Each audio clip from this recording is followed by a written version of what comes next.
Hello बच्चों, good morning, नमस्कार। हम आज टेंस के पार्ट 3 भाग का वीडियो बनाने जा रहे हैं। इसके पहले हम लोग पढ़ चुके हैं कि टेंस क्या है, टेंस की परिभाषा क्या होती है, टेंस के कितने भेद होते हैं। तो टेंस के 3 भेद होते हैं: present tense, past tense, future tense. और प्रेजेंट टेंस के कितने भेद होते हैं? तो 4 भेद होते हैं। चारों में पहला है प्रेजेंट इंडेफिनिट या सिंपल प्रेजेंट टेंस, जिसका अध्ययन हम लोग कर रहे हैं। और इसमें बताया जा चुका है कि किन किन तरह के वाक्यों का अध्ययन इसमें किया जाता है। इसी की अगली कड़ी में अब हैज हैव का प्रयोग है, जिसका अध्ययन हम इस प्रेजेंट इंडेफिनिट टेंस में ही करते हैं। अब किस तरह के वाक्यों का अध्ययन इसमें करते हैं? तो उस वाक्यों का अध्ययन करते हैं जिससे ऑनरशिप यानी स्वामित्व या अधिकार का भाव झलकता है। अर्थात जिस वाक्य से स्वामित्व या अधिकार का भाव झलकता है, उस टेंस का अध्ययन हम इसी टेंस में करते हैं। अब है कि इसका यूज कैसे होता है। तो इसको बनाने के लिए हम हैज हैव का प्रयोग करते हैं। तो हैज हैव का प्रयोग कहाँ करते हैं, कैसे करते हैं, किसके साथ करते हैं, यह जानना बहुत ज़रूरी है। अब आइए इस पर प्रकाश डालें। दैट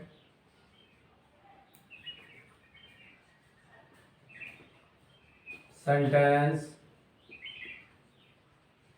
which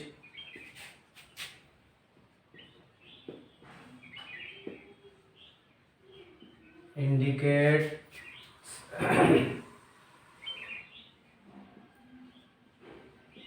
ownership is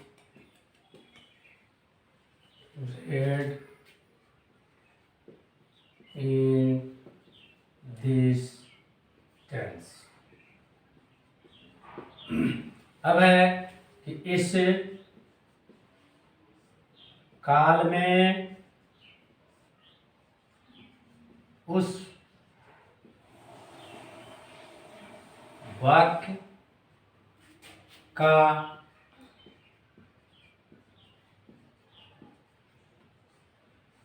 अध्ययन हम करते हैं जिससे स्वामित्व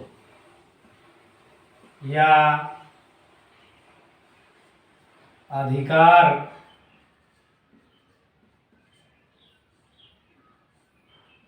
का भाव झलकता है।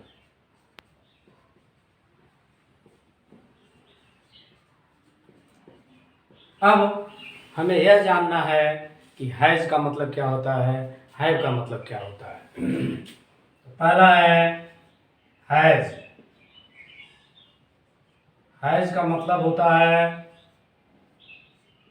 रखता है या पास है। इसका प्रयोग कहाँ होता है? सिंगुलर सब्जेक्ट के साथ। Singular subject. अब है कि सिंगुलर सब्जेक्ट कौन कौन होता है, किसके अंदर? एक वचन करता। अब इसमें कौन कौन आता है? तो है एक वचनकर्ता के साथ आता है ही, सी, ईट या कोई नाम, राम, श्याम, गीता, ठीक है ना, या माई father, my sister, my teacher. इस तरह एंड सो ऑन का अध्ययन हम करते हैं। जैसे उसके पास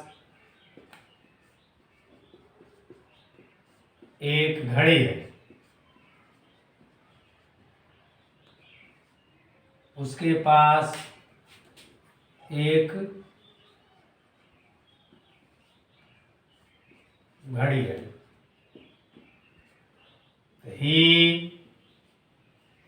has a watch. राम के पास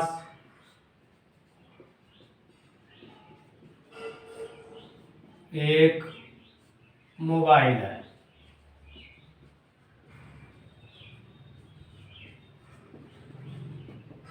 राम has a मोबाइल। इसके विषय में हम समझते हैं कि सबको समझ में आ गया होगा कि हैज का प्रयोग कहाँ करेंगे। तो हैज का प्रयोग एक वचन करता का मतलब ही, सी, इट, राम। उसमें माई father, my sister, my teacher जो सिंगुलर प्रदर्शित करता है उसके साथ हैज का प्रयोग करते हैं। और दूसरा है हैव। हैव का अर्थ क्या होता है? हैव का भी अर्थ होता है रखता है या पास है। इसका प्रयोग कहाँ होता है? तो इसका प्रयोग होता है प्लूरल सब्जेक्ट।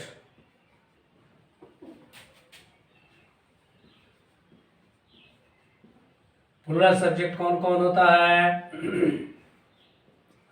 बहुवचन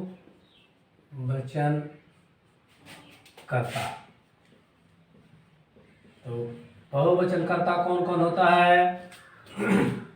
आई, वी, दे, यू, या।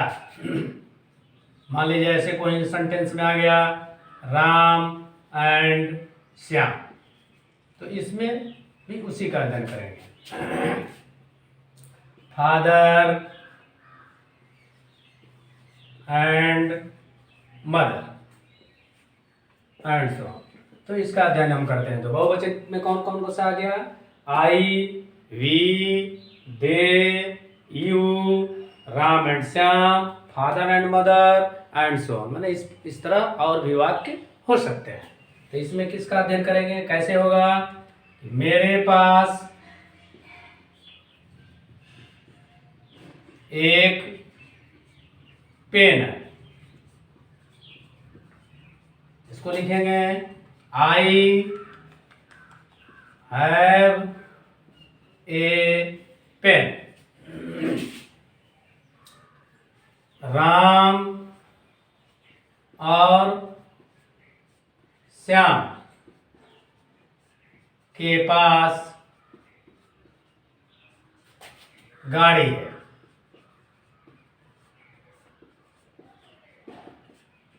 Ram and Shyam have a van. इस प्रकार आपको समझ में आ गया होगा कि हैज का प्रयोग कहाँ करेंगे, हैव का प्रयोग कहाँ करेंगे। तो हैज का प्रयोग एक बार फिर से देख लीजिए, जहां एक वचन करता हो, सिंगुलर सब्जेक्ट हो। He, she, it, Ram, my father, my sister, my teacher and so on. इसी जैसे उसके पास एक घड़ी है, he has a watch. Ram के पास एक मोबाइल है, तो राम हैज ए मोबाइल। दूसरा है हैव, तो हैव का भी अर्थ वही होता है रखता है या पास है। इसका प्रयोग होता है प्लूरल सब्जेक्ट के साथ, यानी बहुवचन करता। बहुवचन करता में कौन कौन आता है? I, we, they, you, Ram and Shyam, father and mother, so and so. माने इस तरह और भी शब्द हो सकते हैं। जैसे मेरे पास एक पेन है, I have a pen. Ram और श्याम के पास गाड़ी है, इसलिए कि राम और श्याम दो हो गए, बहुवचन हो गया, इसलिए हैव का प्रयोग होगा। Ram and Shyam have a van. इस प्रकार हम हैव और हैव का प्रयोग इस टेंस के पार्ट 3 भाग के वीडियो में हम जान चुके हैं। इसका परिभाषा बताए थे कि that sentence which indicates ownership is read in this tense. इस काल में उस वाक्य का अध्ययन हम करते हैं जिससे स्वामित्व या अधिकार का भाव झलकता है या बोध होता है। इस प्रकार हम हैज और हैव का प्रयोग इस प्रेजेंट इंडेफिनिट या सिंपल प्रेजेंट टेंस में ही करते हैं। अब हम उन वाक्यों का अध्ययन इस टेंस में करेंगे जिसके क्रिया के अंत में ता है, ती है, ते हैं, ती हूँ, ते हो जुड़ा रहता है। तो इसकी पहचान इसी टेंस के अंदर होती है। जैसे सबसे पहला इसका पहचान हम लिखते हैं,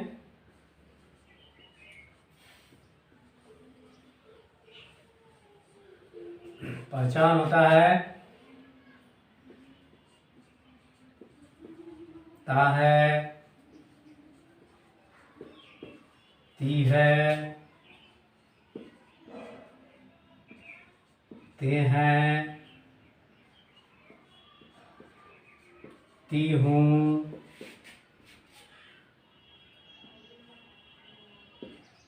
ते हो।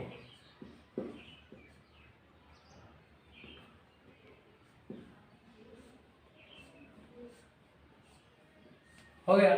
तब है कि तब इसकी बनावट कैसे होती है, इस टेंस को हम कैसे बनाते हैं। तो इसके लिए इसके कुछ रूल्स हैं, नियम है। नियम है एक, सबसे पहले हम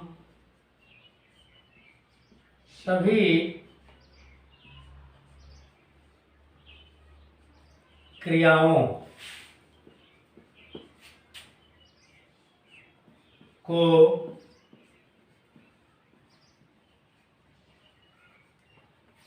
प्लूरल जानते हैं। नंबर 2, इन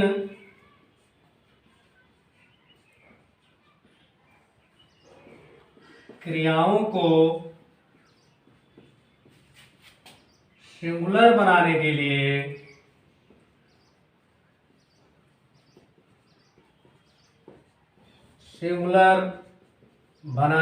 लिए इसके अंत में एस या ईएस जोड़ते हैं। कैसे? जैसे रीड, तो रीड का मतलब ये हुआ एक आदमी के लिए, एक से अधिक आदमी के लिए, एक से अधिक आदमी के लिए।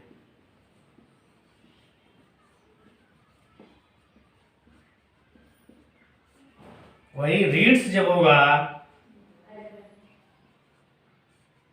तो एक आदमी के लिए।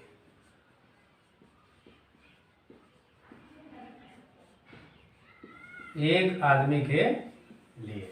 इसी तरह बहुत सारी क्रियाएं हैं, जैसे इट, तो इट एक से अधिक आदमी के लिए, और इट्स होगा तो एक आदमी के लिए। समझ गए? अब आइए आगे है तीसरा रूल है कि सिंगुलर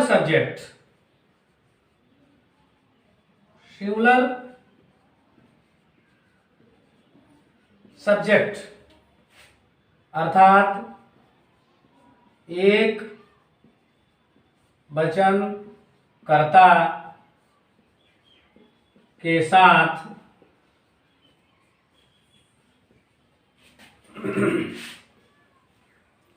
क्रिया में एस या ईएस जोड़ते हैं। तब है कि एक वचन कर्ता कौन कौन है। अभी ऊपर बताया गया है कि एक वचन कर्ता में कौन कौन आता है, तो ही, सी, इट, कोई नहीं, या माई फादर, माई मदर, etc। अब चौथा रूल है, चौथा रूल ये है कि प्लुरल सब्जेक्ट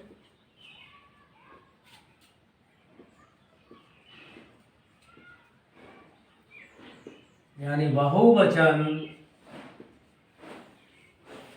कर्ता के साथ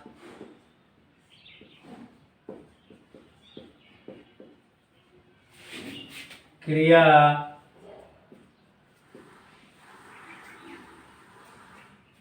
मूल रूप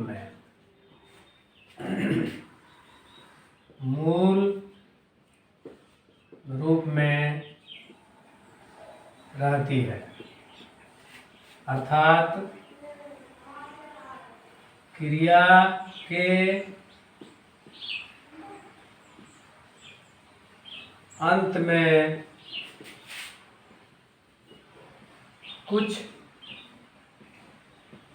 नहीं जोड़ते हैं।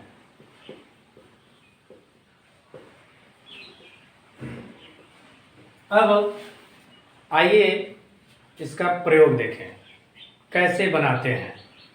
तो बनाने के लिए कुछ बिंदु है, उसका शॉर्ट आइडिया हम ध्यान में केंद्रित करें ताकि बार बार लिखना ना पड़े और बार बार एक ही चीज़ को रिपीट ना करना पड़े। उसके लिए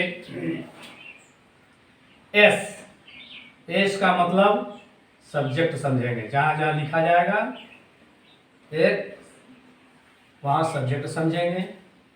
ओ लिखा जाएगा वहाँ ऑब्जेक्ट समझेंगे, और जहाँ वी लिखा जाएगा उसको वर्ब समझेंगे। यानी सब्जेक्ट कर्ता, ऑब्जेक्ट कर्म, वी क्रिया, और अंत में एक शब्द और आता है OW। OW का मतलब होता है अदर वर्ड, अदर वर्ड्स यानी बाकी बातें।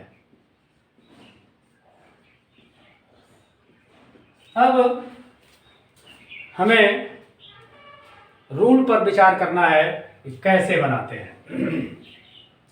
तो सबसे पहले हम अफर्मेटिव सेंटेंसों पर विचार करेंगे। अफर्मेटिव सेंटेंस क्या होता है, जिसको स्वीकारात्मक वाक्य कहते हैं। जैसे मैं पढ़ता हूँ, मैं खाता हूँ, मैं जाता हूँ, मैं गाता हूँ। तो इन तरह के वाक्यों को, इस तरह के वाक्यों को हम क्या कहते हैं, अफर्मेटिव वाक्य।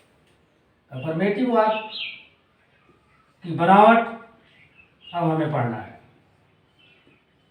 अफर्मेटिव सेंटेंस,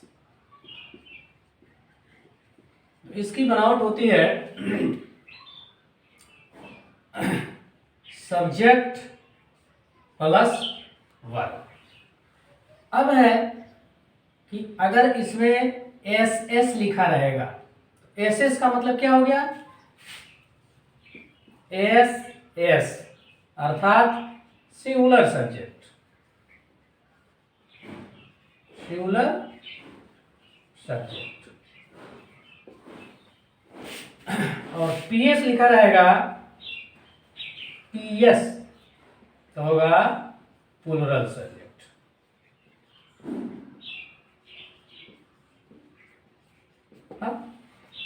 तो अब हम वाक्य बनाएंगे सिंगुलर सब्जेक्ट।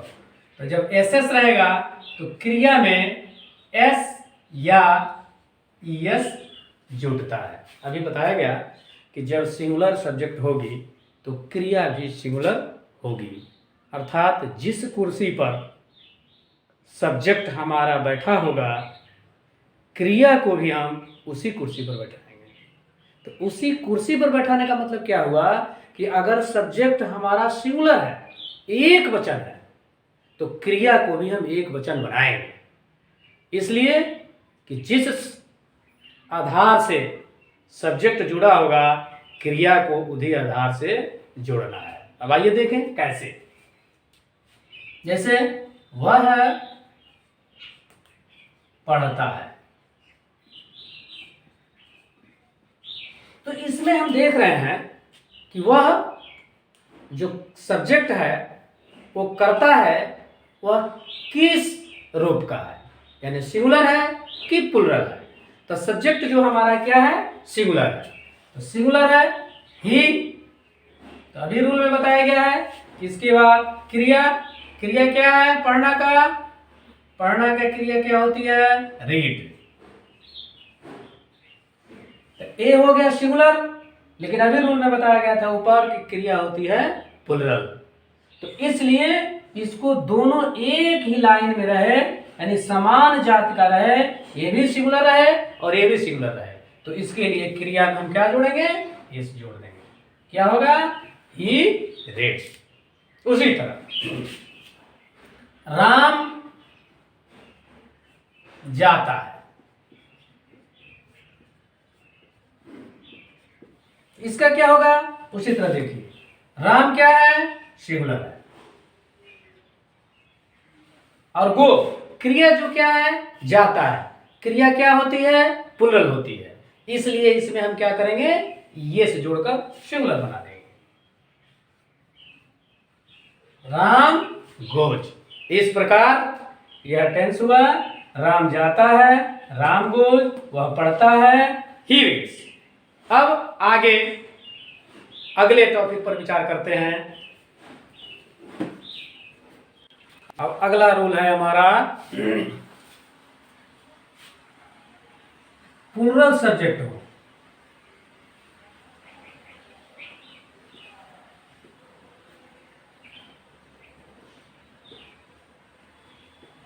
प्लुरल सब्जेक्ट हो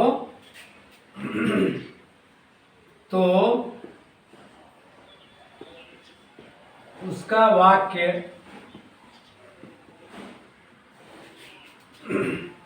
बनाना, जैसे पी एस प्लस वी, अर्थात जब पी एस रहेगा तो वी में कुछ नहीं जुटेगा। अब कैसे, जैसे मैं पढ़ता हूं,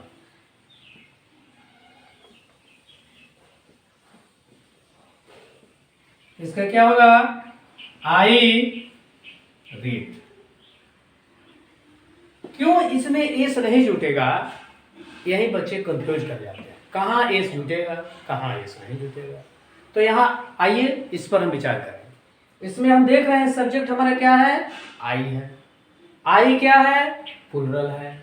तो अभी बताया गया है कि जब आई प्लुरल है तो क्रिया में कुछ नहीं जुटेगी, इसलिए कि आई प्लुरल है और क्रिया हमारा सबसे पहले से ही प्लुरल होती है, इसलिए दोनों एक ही कुर्सी पर बैठ गए, यानी आई भी प्लुरल की कुर्सी पर बैठी हुई है और रीड भी हमारी जो पढ़ने का काम है वो भी प्लुरल की कुर्सी पर बैठेगा, इसलिए दोनों समान हो गए, इसलिए क्रिया में हम कुछ नहीं जोड़ेंगे।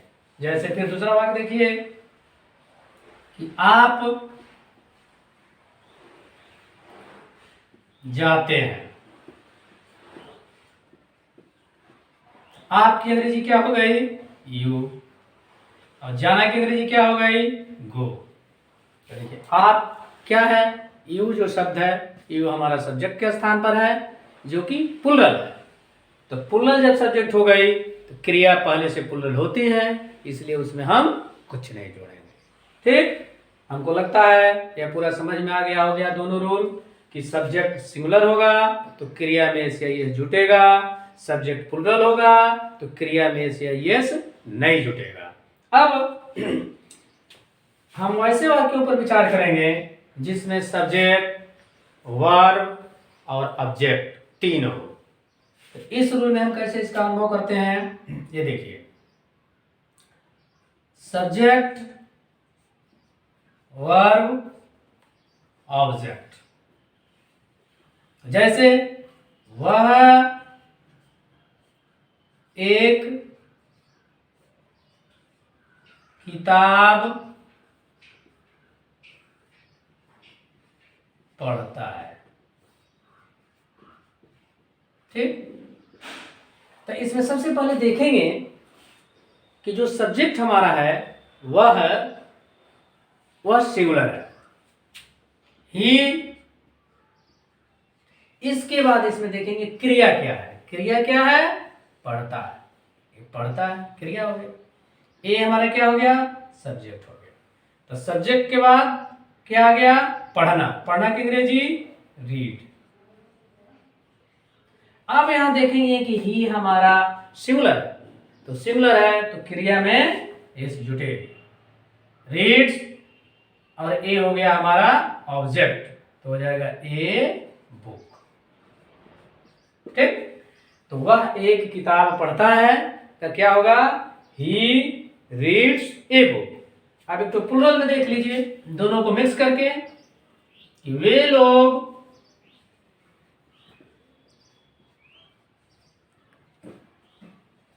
किताब पढ़ते हैं।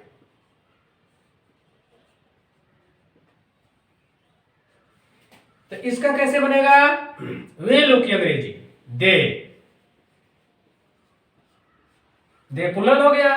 पढ़ना की अंग्रेजी रीड, ये भी प्लुरल। दे रीड बुक, ये हमारी इसकी टेंस हुई कि वे लोग किताब पढ़ते हैं। They read book. आप लोग ये होमवर्क खुद बनाने का प्रयास करेंगे ताकि पता चले कि आप बना पाते हैं या नहीं बना पाते हैं। अगर बनाने का प्रयास करेंगे तो निश्चित ही आसान तरीके से आप बना पाएंगे। और अंत में मैं एक शब्द कहना चाहता हूँ। इस वीडियो बनाने के दौरान, चाहे पहले दोनों वीडियो बनाने के दौरान, यदि बोलने में या लिखने में हल्की कहीं त्रुटि हो गई हो, या हो सकती है जो हमारे समझ में न आया हो, हमारी नज़र वहाँ तक न जाती हो, आपकी दृष्टि वहाँ तक पड़ती हो, तो मुझे क्षमा करने का कृपा करेंगे। और हम मिलते हैं नेक्स्ट वीडियो में। तब तक के लिए बाय बाय।